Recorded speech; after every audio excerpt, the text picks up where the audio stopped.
Jurnal pertama akan dibacakan oleh Feli.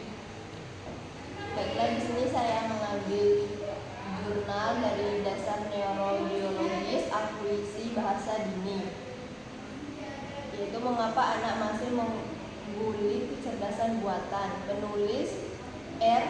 Jan Rawinata. Sumber Medicinal Journal Vol 38 nomor 9 pada tahun 2022. Rangkumannya itu adalah artikel ini membahas bagaimana otak anak usia dini memiliki kemampuan luar biasa dalam memperoleh bahasa dibandingkan kecerdasan buatan. Dijelaskan bahwa dalam masa periode sensitif, otak anak menunjukkan neuroplastisitas tinggi, yaitu kemampuan sinaps otak untuk berubah dan berkembang berdasarkan pengalaman linguistik.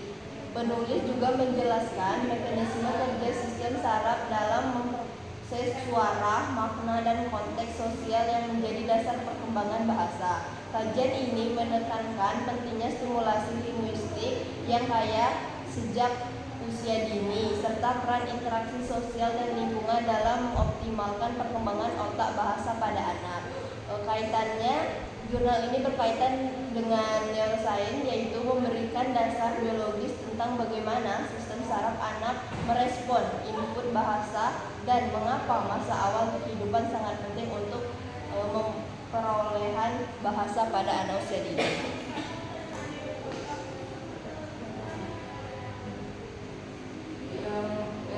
Yang pertama, selanjutnya dari buku Language oleh Matthew Sexton membahas tahapan perkembangan bahasa dari perspektif kognitif neuroscience, termasuk permasalahan seperti overgeneralization atau keterlambatan morfologi. Sexton menyoroti bahwa anak usia dini menggunakan strategi neural untuk memproses input bahasa, dan gangguan seperti ADHD dapat mengganggu fokus sehingga menghambat pembelajaran kosakata. Buku ini memberikan contoh studi kasus yang menunjukkan bagaimana investasi dapat mendolasi aktivitas otak. Jurnal yang ketiga yaitu Dasar Neural Perkembangan Bahasa pada Anak Usia Dini, penelitian oleh Patrika Kuhl 2004, menjelaskan bahwa dasar perkembangan bahasa pada anak usia dini berkaitan erat dengan perkembangan struktur dan fungsi otak, khususnya area Broca dan Wernicke yang berperan dalam produksi serta pemahaman bahasa. Kuhl menemukan bahwa bayi sudah memiliki kemampuan untuk mengenali pola fonetik sejak usia beberapa bulan, bahkan sebelum mereka mulai berbicara. Hal ini menunjukkan bahwa kemampuan bahasa bukan sekedar hasil pembelajaran sosial, tetapi juga dipengaruhi oleh mekanisme biologis yang kompleks.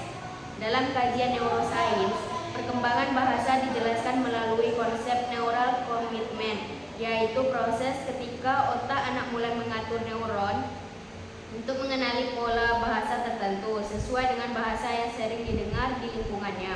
Misalnya, bayi yang tumbuh dalam lingkungan bahasa Indonesia akan lebih mudah mengenali bunyi vokal dan konsonan yang umum dalam bahasa Indonesia dibandingkan dengan bayi yang tumbuh di lingkungan bahasa Inggris.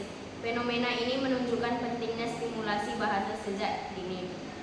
Kuhl pada 2004 juga menegaskan bahwa terdapat periode kritis bagi perkembangan bahasa, di mana otak anak lebih plastis dan reseptif terhadap input bahasa. Setelah melewati masa ini, kemampuan untuk mempelajari bahasa baru menurun secara signifikan karena jaringan saraf yang tidak digunakan akan mengalami proses pruning atau pemangkasan sinaps. Dengan demikian, interaksi verbal antara anak dan orang tua di masa awal kehidupan saat menemukan kualitas perkembangan bahasa anak di kemudian hari. Selanjutnya itu rangkuman dari buku dari Ardila dan Roseli yang berjudul Neuroscience dalam Perkembangan Bahasa. Buku ini menguraikan proses perkembangan bahasa dari sudut pandang ilmu saraf secara mendalam. Ardila dan Roseli menjelaskan bahwa perkembangan bahasa pada anak terjadi seiring dengan kematangan otak, terutama pada hemisfer kiri yang berperan besar dalam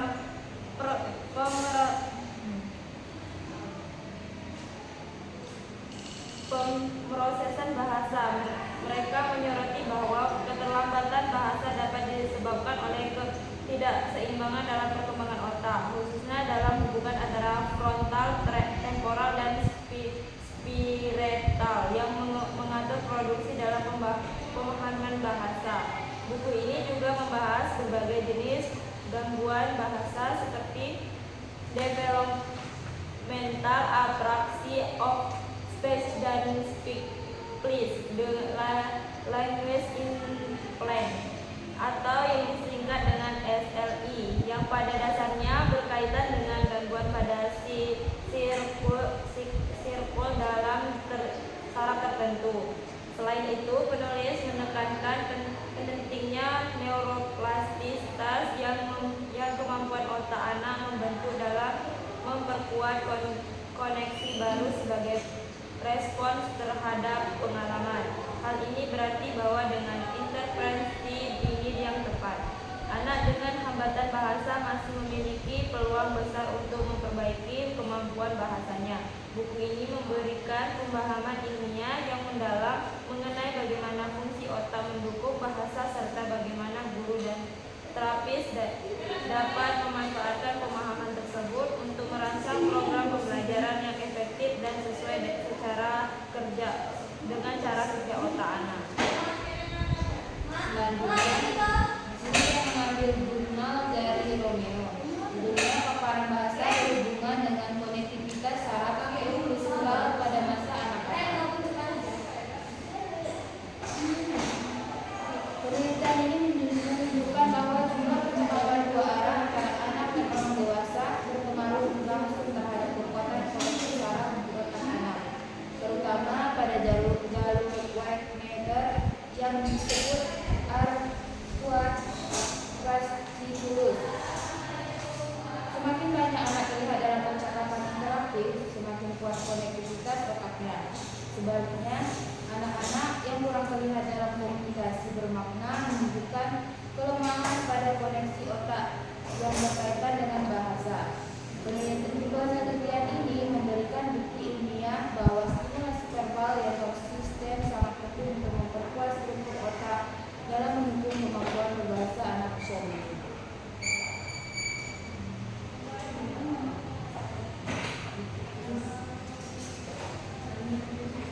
Di sini saya mengambil buku Saylor dan Garnier tahun 2018. Judul Pembelajaran Aktif dari Bayi hingga Anak-anak, Motivasi Sosial, Kognisi, dan Mekanisme Bahasa. Penulis Megan Saylor dan Patricia Garnier. Penerbit Springer International Publishing tahun 2018. Buku ini menyoroti bahwa anak belajar bahasa melalui motivasi sosial dan keterlibatan aktif. Ketika anak berinteraksi dengan lingkungan sekitar, area frontal dan temporal otaknya bekerja sama secara aktif untuk mengelola informasi bahasa. Namun, jika anak hanya menerima perintah tanpa kesempatan berinteraksi, aktivitas saraf pada area tersebut menurun. Saylor dan Garnier menunjukkan bahwa anak-anak yang dibesarkan dalam lingkungan yang interaktif memiliki perkembangan bahasa yang jauh lebih cepat dibanding anak yang tumbuh di lingkungan pasif.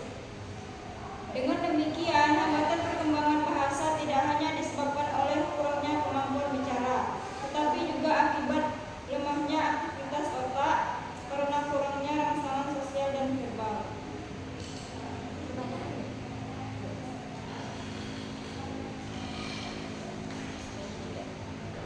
Oke, itulah tadi pemaparan 3 jurnal dan 5 buku dari kami. Kurang lebih mohon maaf.